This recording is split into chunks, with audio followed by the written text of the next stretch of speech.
Hey, welcome back to Milton Daily Homes. Chuck here. I think we're going to stop with the iPad for a bit and we're going to go back to the normal way of doing videos. We have 16 properties for today and not anything I'm crazy in love with, but we'll go through the list. What we'll do is we'll click this link by price so it orders them from low to high. Whenever we do a multi-day like over the weekend, it tends to kind of mix the order up a little bit. So let's get started. Now, 670 McEastern Path is 5099. It's a little over 1,500 square feet. It's a 2-bedroom. And whenever people ask us all the time, can we sort by square footage? Can we sort by age? They're not mandatory fields. And I think the 6 to 15 year range is probably kind of a funny range where you don't want to mention that in a listing. And it mentions in the bottom that it's 9 years old. I don't know if I love putting that in. I mean, there's definitely an ageism that exists in real estate where, there's buyers that call us and say, we only want homes less than 5 years old. And so I would rather leave that a little bit open to interpretation, have somebody contact us so that we can start to explain, look, it's 9 years old, but we've had it all checked out. Everything looks good. But putting it up front like that, I think can sometimes dissuade people just based on what I know about buyer behavior. Now, what it has in the back is it's got a deck and then it's got a double car garage underneath. That's the one shot that is missing in here that I think is pretty much one of the mandatory things is to show the back and the garage and then the deck above. Because you don't really have a backyard, I think it's important to talk about that. And the fact it has a double car garage is pretty significant for 5099, which is a price range typically where we see tons of single car garage. So anyway, I like this one. The prices on these ones have gone up substantially. We had a client pay like $430 for one of these last year. And so 5099 used to be where the ones that are a couple hundred square feet bigger used to sit. And now, this one still looks like it's priced well. So 916 Rigo Crossing, 5599. Speaking of square footage range, and people say, well, why do you put a 400 square foot range, 1100 to 1500? It's the way the MLS, it's a drop down menu. So it would be nice if it was more specific than that. Condos have something where you can put more specific. For some reason, the homes don't on MLS. Immediate possession. So sometimes if you're looking for a quick closing, this would be an option. Here's a field that a lot of people don't pay attention to, but it's good to watch. Washrooms, 2. 1 3-piece on the second level is how you would actually read that, and 1 4-piece on the second level. You'll notice something there.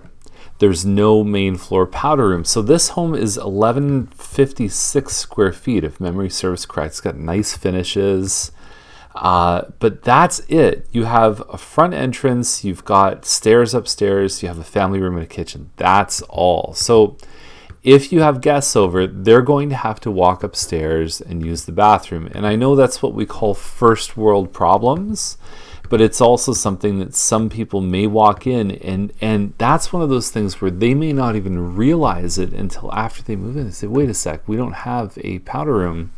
So just be aware before it happens. And because this lot is 30 by 88, which is a standard size lot, but the house is smaller, you find that the backyard actually looks a lot bigger. Now this one on Woodward looked kind of interesting, 680. It actually sold. I just called to go book an appointment. Needs some work. No outside shot. But if you do the Google Street View, it's an all brick home. It's double car garage. And it's more than 2,500 square feet. So unless this one was really, really, really rough, I would say someone just scooped a deal by acting quick. 254 Weston Drive, 750,000. Again, good use of strategic pricing. Offers you double exposure compared to 749.9 because of the way price ranges are set up. This is another one, flexible August 2016. So they might even be able to do a quick closing here.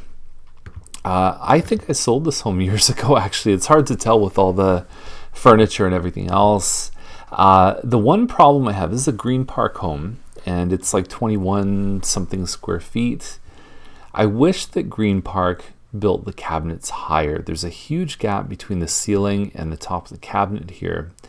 And it just feels like, even though there's 9-foot ceilings in this home, it feels like everything is down low.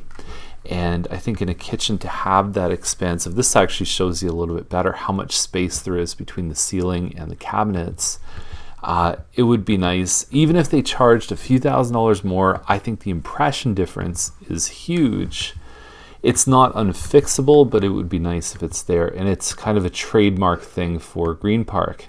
What is nice, though, is they actually built the laundry room properly. So there's a tile baseboard. You've got a drain in here. So if your laundry ever did overflow, unlike some builders like Mattamy, they build these laundry rooms upstairs properly. I mean, the Mattamy ones, if they flood, there's really nowhere to go for the water except your carpet, your wood baseboards, your drywall, and it just turns into a big mess. Now, there was a big sale recently, not far from this one on McLaughlin, in the 8s, and it's only $2,350 square feet. So, I mean, at $899, it's got a finished basement. It's a nice looking home, Coscourt built. You've got a front room here, and then you've got a family room that ends up being kind of a dining family plus your kitchen. And I don't know, I think this is a pretty high price for what you're actually getting, $2,350 square feet. You could go over to Ferguson right now, the one that we have for sale, for $850, and you're talking 400 square feet of space. And even there, we're getting lots of showings. So they'll get showings for $899. Sideways picture, that's okay. It still looks like a nice home. I'm not trying to shoot this one down, but for what I see for $900,000, generally it's a little bit more size. Now, speaking of which, Norris Circle, $949, $2,350 square feet plus a finished basement, almost the same size, a little bit older, more mature. You get larger trees in the area. Norris Circle is a fantastic street, very tight-knit street. The neighbors know each other. A little bit more ornate style for the cabinets. They do have a finished basement here, and it looks pretty good. Cork floor. And then you've got a covered back deck with, it looks like, the 2 fans. And so that can help with air circulation on hot days. And then you back onto forest too. So yeah, the green space is really the competitive difference here. And it's just a different style of home. It's the east style versus the west style. And it's personal preference. They both have pros and cons. East side, top of mind, pros and cons, like I said, more mature trees, a little bit closer to Mississauga and Toronto. You can save 10 minutes either way, back and forth going to work. Just more established school districts, although McLaughlin now is pretty established. But what people like about the West End is that you've got a little bit newer home, you've got escarpment views. It's a different, people ask us what's better and what's worse. There's really no bad neighborhoods in Milton, and it really comes down to your values and what's important to you.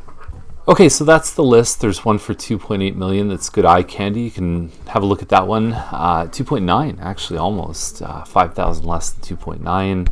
If you have any questions, reach out to us, give us a call. Have a great day. We'll see you tomorrow with more Milton Daily Homes.